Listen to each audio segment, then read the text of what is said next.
All 12 jurors have returned to the courtroom. Everyone may be seated. The bailiff indicated that he had a knock at the door that you all had reached a verdict. Is that correct? Yes, sir, Your Honor. Sir, are you the foreperson? Yes. What is your name, sir? My name is Patrick Hart. Thank you, Mr. Hart. If you'll hand that to the bailiff, he'll bring it to me. Yes. As the court has already warned everybody, there's to be no outbursts when the court reads the verdict form in this case.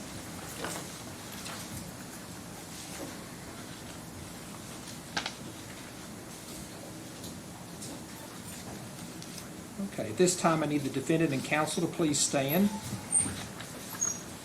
The verdict form reads as follows. On instruction number 3, it says, "We, the jury, find the defendant guilty of conspiracy to commit murder under instruction number 3A." Under verdict form number 4, it says, "We, the jury, find the defendant guilty of tampering with physical evidence under instruction number 4."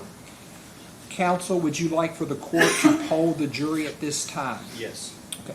Ladies and gentlemen, the jury, and you all may be seated, thank you. I am going to read out your name, and I need for you to say yes or no as to whether you agree with this verdict. Jamie Lynn Bailey. Agree. Riley Page Collins. Agree. Bobby Jean Dodd. Agree. Patrick Maurice Hart. Agreed. Karen Lee Lynn. Agreed. Belinda Gail Logston. Agreed. Nayland Martinez Chung. Is that pronounced? Agree? Yes. Lauren Kelly Mallon. Agreed. Cornelius Vincent Parson. Agree. Carolyn Sue Riley Connell. Agreed. Diana Isabella Vosberg. Agree. And Jessica Evelyn Wilson. Agreed. Did you want any further polling on each one separately, or just would that satisfy counsel there? Satisfactory. Satisfactory. Okay. Ladies and gentlemen of the jury, at this time we're going to begin what's called the sentencing phase of this trial. So let me ask the Commonwealth, do you wish to give an opening in the sentencing phase? Judge, I don't wish to give an opening in the penalty phase this time. Does the defense wish to give an opening? Do not. Okay. Call your first witness. It's Mr. Hogan with probation and parole, Your Honor. Mr. Hogan would come forward, please. Mr. Hogan, I need you to raise your right hand. Do you swear or affirm the testimony you're about to give will be the truth, the whole truth, and nothing but the truth? I do, Your Honor. Thank you, sir. If you have a seat over there, please sit as close to the microphone as you can, and please answer all questions asked of you.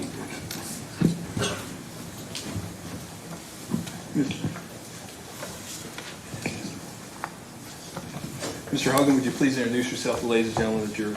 Brian Hogan, Probation and Parole Officer, District 3, Bowling Green, Kentucky. Okay, and you cover several counties, right, in your district? I do, sir. Okay, and part of your job with probation and parole is you're under Department of Corrections, is that correct? That's correct, sir. And you all determine parole eligibility, is that correct? We do.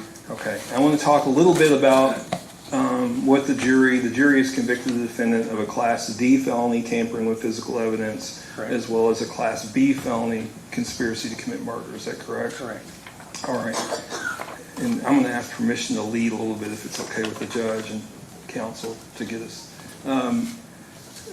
Mr. Hogan, a Class D felony carries a penalty of 1 to 5 years, is that correct? That's correct. And parole eligibility, we let the jury know what parole eligibility is on a Class D felony. 15%. Okay, so on a Class D felony, an individual would come up for parole, doesn't mean they get parole, but they Correct. would come up for parole after service of 15% of that sentence, correct? Minus any applicable jail credit. Minus any applicable jail credits. And on conspiracy to commit murder, that's a Class B felony, is that correct? Correct. With a sentencing range of 10 to 20 years, correct? And what's the parole eligibility on that? 85%. 85%. So an individual who is sentenced under that would have to serve, whatever term of years they get, would have to serve 85% of that, correct? Before being eligible for parole, yes. All right. And one of the things the jury could consider or make a recommendation to the court as to whether or not the sentence on the conspiracy to commit murder and the sentence on the tampering with physical evidence could run concurrent or consecutive. Is that correct? Yes. And that's terms we don't use every day.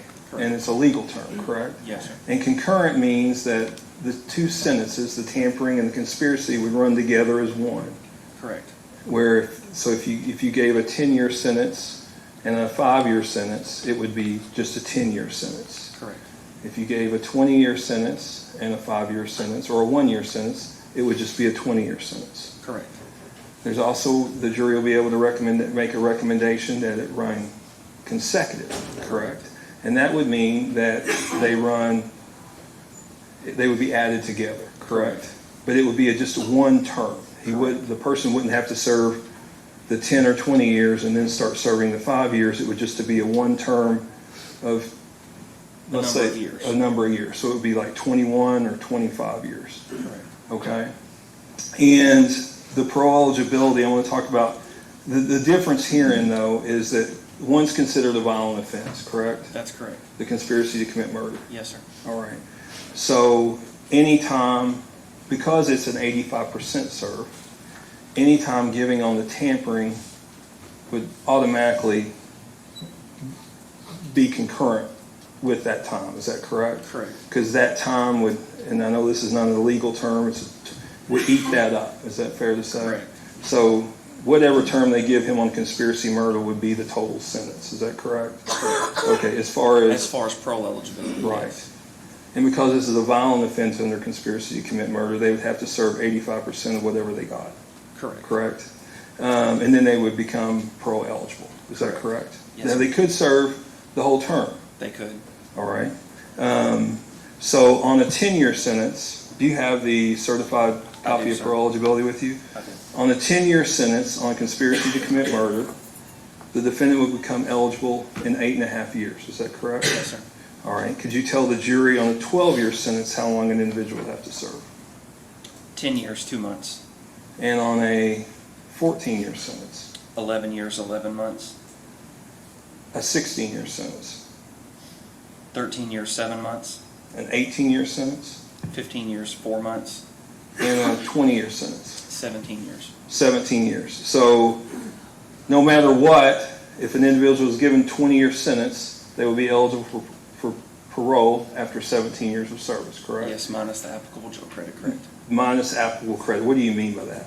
Any days that the defendant would have served incarcerated previous to the sentencing. So if the defendant had served time awaiting trial, they would get credit for that. Is that correct? Okay. So if a jury imposed a 10-year sentence, it would be an 8.5-year sentence? Correct. If they imposed a 20-year sentence, it would be a 17 17-year sentence. Correct. And while they give time on the tampering, 1 to 5 years, Wait, you said a 17-year sentence, 17-year parole eligibility. 17-year parole eligibility. I apologize. Yes, sir. It would be a 20-year sentence, but a 17-year parole eligibility. Correct. Thanks for correcting me on that. The tampering charge, parole eligibility-wise, would be the same. Is that correct? No, it's 15% on tampering. But it would be, Correct, yes. yeah, it would be, they would Yes. already be parole eligible on the tampering, Correct. whether they get a 10-year or 20-year sentence. Correct. Is that correct? Absolutely, yes. Okay. Did I not, is there anything else I should be explaining on that? I don't think so. You don't think so? Okay, Judge, I don't have any further questions from this. Any Oh. cross? I don't have any questions. May this witness be finally excused? He may, You're finally excused. You may go. Call your next witness. Corey Rogers.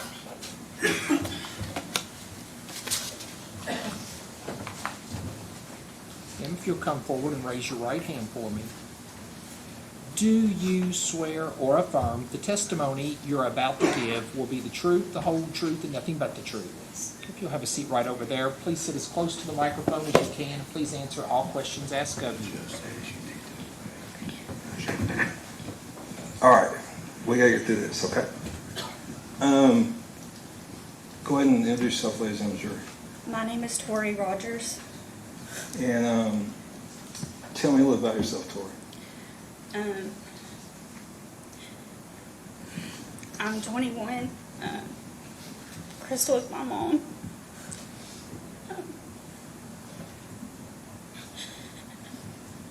That's all right.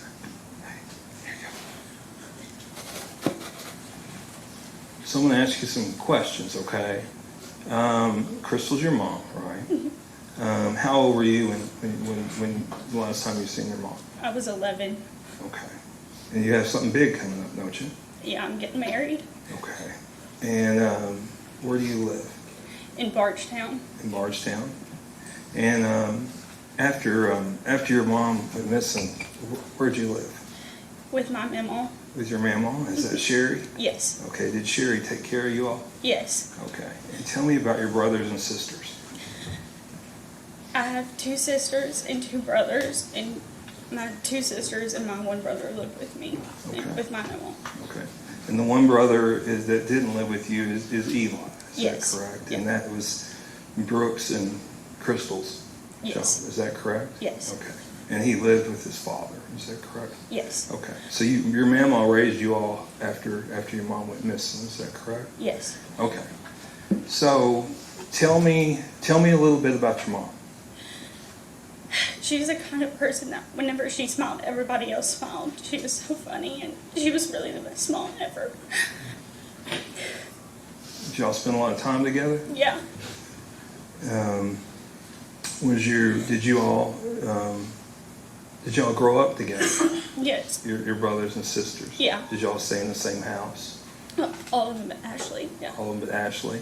And Ashley lived with Mama, right? Yes. Okay. And tell me, you're going to have to talk for everybody, okay? Okay. All right. I want you to tell me how this has affected your family. We've had to go through all our big milestones without our mom. It's been really hard. And she won't get me to see me get married. She didn't get to see my sister get married or have kids. She won't get to meet my kids or any of my siblings' kids. Well, she went, when this first happened, she went missing, right? Yeah. Did you, how long did you held out hope that you were going to find her? I still think we'll find her. Maybe not the way we want to, but I think we will. Did y'all look for her? Yes. Is there anything you want to tell the jury that just how this has affected you or your family?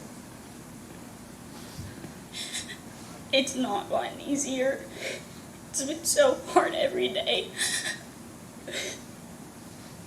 Have you been there for your brothers and sisters? Yeah. You're the oldest one, right? Ashley's the oldest one, Yeah. right? Yeah.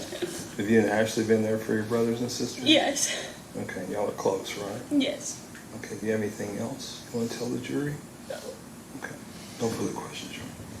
Any cross? May this witness be validly excused? You're validly excused. You may go. Call your next witness. Says that concludes the official day of the call. Okay. Mr. Wolf, any witnesses you wish to call? Barbara Coulter. Barbara Coulter. Ms. Coulter, if you'll come forward, please.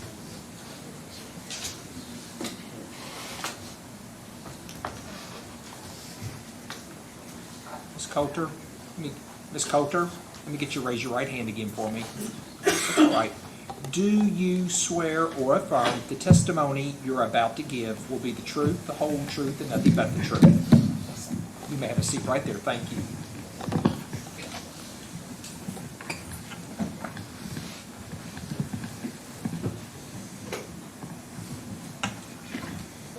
Ms. Coulter, thanks for coming back. You need that down? Okay. Just, obviously the jury has heard from you already, but can you tell them again who you are? My name is Barbara Coulter. Okay, and what's your relationship to Steve? Stephen Lawson's my son. Okay, and how old is Steve? He'll be 55 in September. Okay. And I assume you've been a part of his life, his entire life? Yes. Okay. Can you just tell the jurors a little bit about Steve? Let's talk about him growing up, what he did when he grew up, what he liked, kind of things that he enjoyed. Well, we lived on a farm pretty much his whole life, and that's what he loved to do. And he was good at it. We raised tobacco, we did corn, cattle, and he was good at it. And when he got married, he went to his own life with his wife, and they had a child, Joey. And by that time, I had moved to Louisville. So I lived in Louisville for almost 15 years. And when all of this started, I knew nothing about it except the drop in the water. Then in October of 2015, I moved back to Bargetown. I was still working in Louisville as a nurse, but I went back to Bardstown. And at that time, I started hearing more stuff about Crystal Rogers. And the more I heard about it, I would watch the documentaries on it. And even all through all of that, I had no idea my son was involved in any of it, you know. And I kept thinking, there's no way that people could do stuff like that and not have some kind of empathy or something. And I want to apologize to the Ballards, especially Sherry. Ever since I've been back to Bardstown, I've watched her dig and scratch and pull and try to find an answer. And if I was the mama that was happening to, I'd do the same thing. She's gone through a lot. And I empathize with her. And she has my compassion because there's not a mother at all that would not have done what she's done.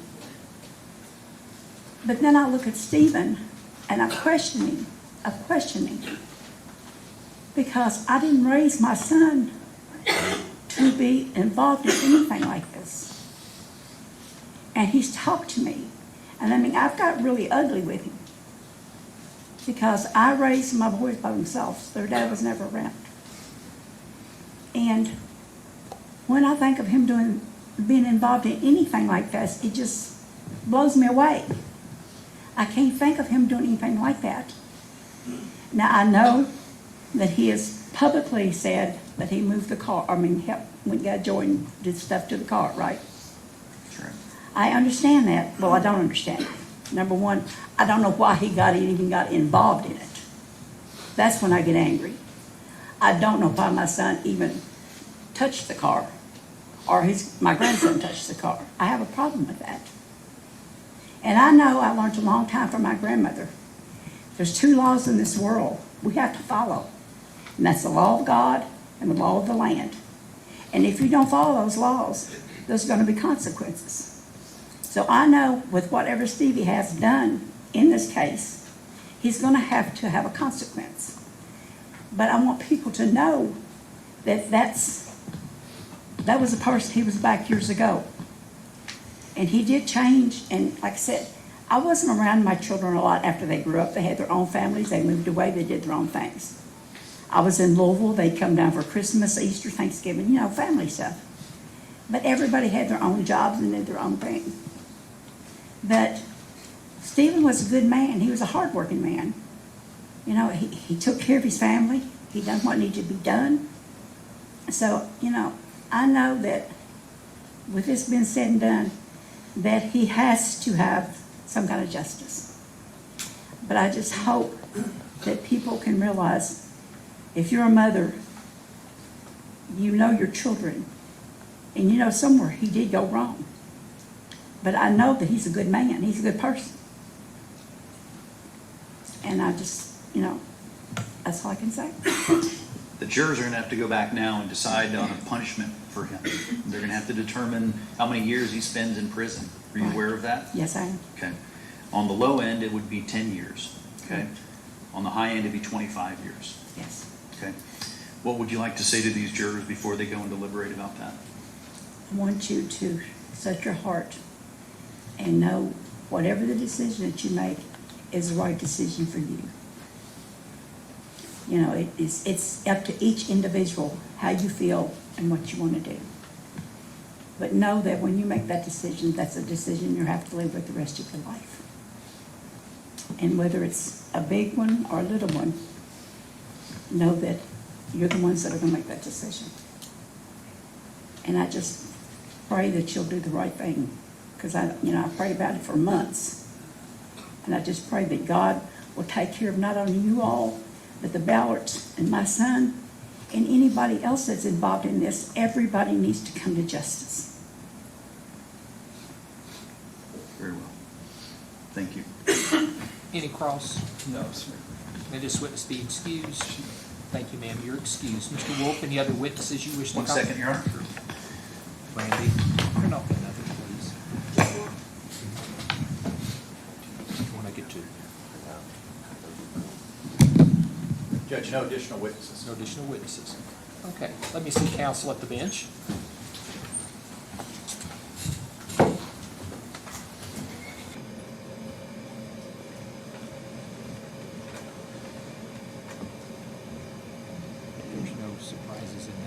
pretty standard. Randy, if you could give one to Shane to see if he has any objection to anything in that.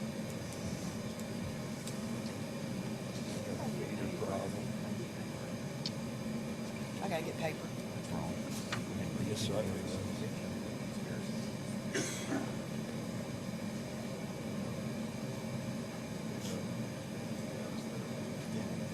But this is right. I think it's conspiracy. Yes. I need to check that.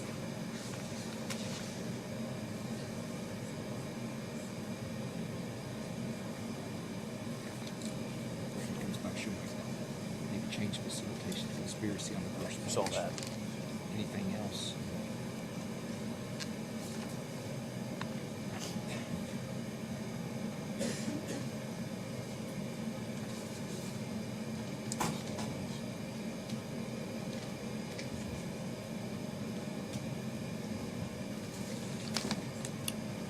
I don't see anything.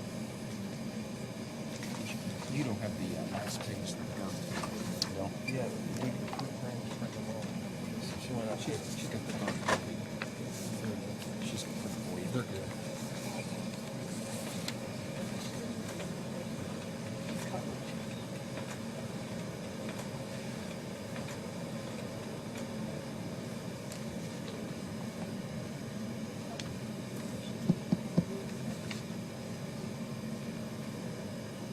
Randy, if you can make that change on the first page. Looks good. Everything okay? Yes, sir. Any objections to it? No, I didn't see any objections other than what you've already noted. That's Okay, right. we'll change that word. That's right. Thank you all.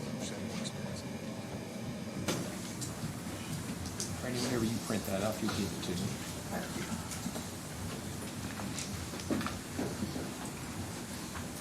Here in a second, I'm going to read you the instructions for the sentencing phase, and then we'll have closings by counsel.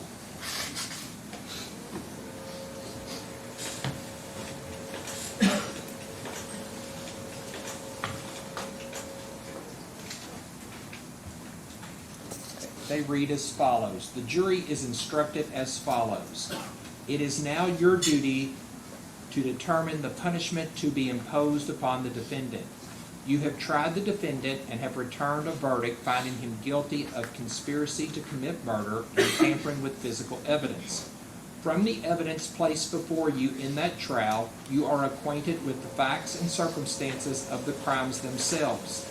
You have now received additional evidence from which you shall determine whether there are facts and circumstances bearing upon the question of punishment.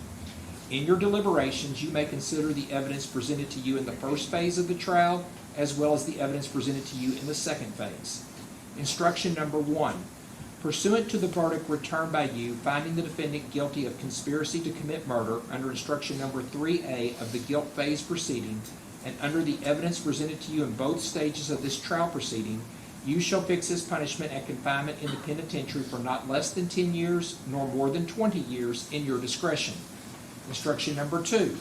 Pursuant to the verdict returned by you, finding the defendant guilty of tampering with physical evidence under instruction number 4 of the guilt phase proceeding, and under the evidence presented to you in both stages of this trial proceeding, you shall fix his punishment at confinement in the penitentiary for not less than 1 year nor more than 5 in your discretion.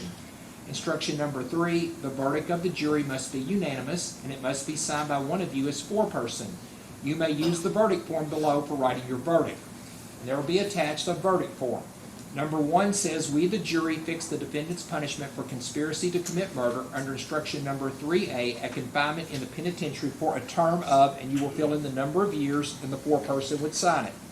The next one says, we the jury fix the defendant's punishment for tampering with physical evidence under instruction number 4 at confinement in the penitentiary for a term of, and there was a blank to fill in for years, and the foreperson would sign. Underneath that it says, now you are to recommend whether the above sentences are to be served concurrently or consecutively or some combination thereof. Concurrently means running together one with the other. Consecutively means running one after the other. Then it says, we the jury recommend that the above sentences be served, and you would either write in concurrently or consecutively for however many years that is, and there's a signature line for the foreperson. So at this time, Mr. Wolf, do you wish to give any closing remarks? I do. Proceed when you're ready. Thank you, sir.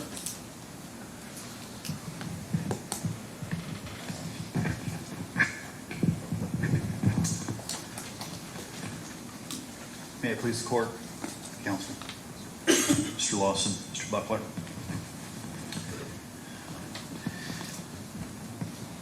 Never a good spot to be in as a defendant and or a defense attorney, right? I came up here and I asked you, told you what I thought the evidence showed, and obviously there was something that I didn't see that you folks saw. So I just want to start by letting you know that everything that we did was based on our belief of what the evidence showed. We didn't do anything to try to deceive you. We didn't try to pull one over on you. And we respect your verdict. We respect what you saw, which was clearly something we didn't see. With that in mind, the second phase of this process now you have to determine what do we do about it. You found him guilty, obviously, of what we conceded at the beginning, which was the tampering. And then you have also found him, of course, guilty of the higher charge. We had a conspiracy and we had facilitation. So you found him guilty of the conspiracy. And I know from the question that was asked by the jurors, there must have been some kind of discussion between the jurors about the difference between the conspiracy and the facilitation. And the words are difficult. They're difficult to wrangle with, right? It's not a simple thing. And with that, I don't know if I can be of any assistance to you at this point to answer any of the questions that you may have had back there. I really can't, okay? And what we need to do now, though, is figure out what do we do with Mr. Lawson. You folks have heard basically from the person from probation and parole that the minimum amount that he can receive as far as time is concerned is 10 years at 85%. That's the minimum that he can receive. Think about that. That is 85%, which you heard already is 8.5 years. In 8.5 years, Steve Lawson, he's going to be in his early 60s at that point. Even if, at a minimum, he gets 8.5 years, he's going to be in his early 60s. I'd ask you to consider keeping that in mind when you decide how to sentence him at this point. It's difficult as an attorney, having tried to tell you what I thought was the facts, and now asking you for mercy. It's a very difficult thing to do, and I want you to understand that. This is not comfortable for me, and I hope you don't think that anything I did during the trial was either offensive or was something that was done that you didn't like. That was definitely not my intention, and clearly not the intention of my client. He's the guy that's caught in the middle, right? He's kind of the guy that's caught in the middle of this whole process. And the question now becomes, what do we do? As you've heard, you've got a minimum of 10 on the conspiracy, a minimum of 1 on the tampering. I'm going to ask you, knowing that, of course, as his mother stated, it's completely within each of your individual discretion to determine, I'm going to ask you at this point to give him 10 years on the conspiracy and 1 year on the tampering. That's a total of 11 years. 11 years. That is a long time. A very long time. I think everybody here, well, let's see if anybody was older than me. Maybe not. 11 years is a long, long time. So, knowing what he has done, and knowing, as you folks, you heard it. You heard it. I don't think there's anybody in here that believes that he actually committed the murder. I don't think anybody here believes that because there was no evidence of that, right? We don't even know if there was a murder, right? But obviously, his involvement rises to the point of conspiracy. Knowing that he conspired and knowing that he did a tampering with physical evidence, please have it in your heart to do what his mother requested. Take mercy and pity on him. And please, we're going to ask you that you do 10 years on the conspiracy, 1 year on the tampering, and we're also going to ask that you run them concurrent. As you heard, what that means is it would be a total of 10 years. That would be a total of 10 years because the 1 year would run concurrent with the 10 years. Concurrent meaning at the same time, not overlapping. So please search your souls, search your hearts, go back, do what you think is appropriate. While we disagree with the verdict, we definitely respect it. And there's a difference between disagreeing and respecting. We respect each and every one of you. We respect your verdicts. We respect the time that you spent in this case. And just ask you to go back and have mercy on Mr. Lawson. Thank you. Does the Commonwealth wish to give a closing? Ladies and gentlemen, I want you to think about what you've heard of.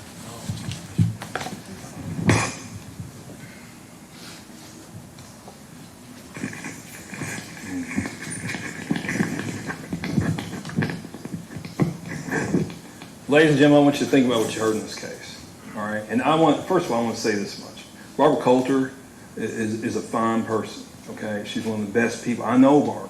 All right, it's hard on me. Okay, I know her personally, and it's hard on me because she's a good lady. But what our kids do, we can't be responsible for the rest of our life, and she's in that situation. And I want you to think about what you've heard. Okay, I want you to think about what you heard from this witness stand. Back in 2015, Steve Lawson was all in. He was all in. He tells Stacy Cramner, I'm going to go take care of a woman with 5 kids. That's what me and Brooks are talking about. He was in on the plan.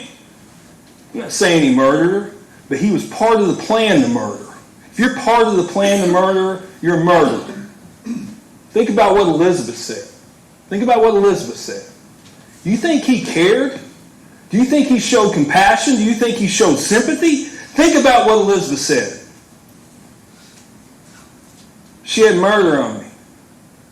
So I left her. She was going to tell the police. Do you think it was weighing on his conscience? Do you think it was weighing on his conscience when these people were out looking for their daughter, their mom, their sister, their relative? No. He sits up here and acts like he's going to own it. I'm owning it. I'm taking responsibility. I'm owning it. I'm a man. I'm a man. No, you're not a man. You're someone who led a family on for 10 years and could have helped them find their daughter, could have helped them get some closure in that 10 years. And he didn't. He let them suffer. He let us suffer. He stuck a knife in them and he twisted it over and he twisted it over and over again. Every time the police talked to him, do you know something? Can you help us? I don't know nothing. Nothing. Twist that knife a little more. Don't come in here now and ask for sympathy. You know when he owned it? When he got charged. Tuesday he owned it. When he got charged. When he finally got caught. He wasn't going to own it. He was going to let this family sit out here in agony for years. Don't take pity on him. Don't take mercy on him. He took those children's mother away from them. He knew it. He could have helped them, and he didn't help them. I'm asking you to give him every freaking thing you can give him. They deserve it. They deserve it for the agony they went. She's been gone 10 years next month, and he's known it. Don't buy into sympathy. Don't for him. Don't. Give him everything you can. Give him everything you can, because he did not give a diddle about them. Thank you. If I can have the bailiffs come around again, please. Raise your right hands again. Do you swear or affirm that you'll take charge of the jury, you'll not allow them to separate, you will not allow anyone to communicate with them about the case, and you will not do so yourselves? Thank you, guys. I'll give you all the instructions. You all need to fill out the original instructions. When you're finished, knock on the door and let the bailiff know.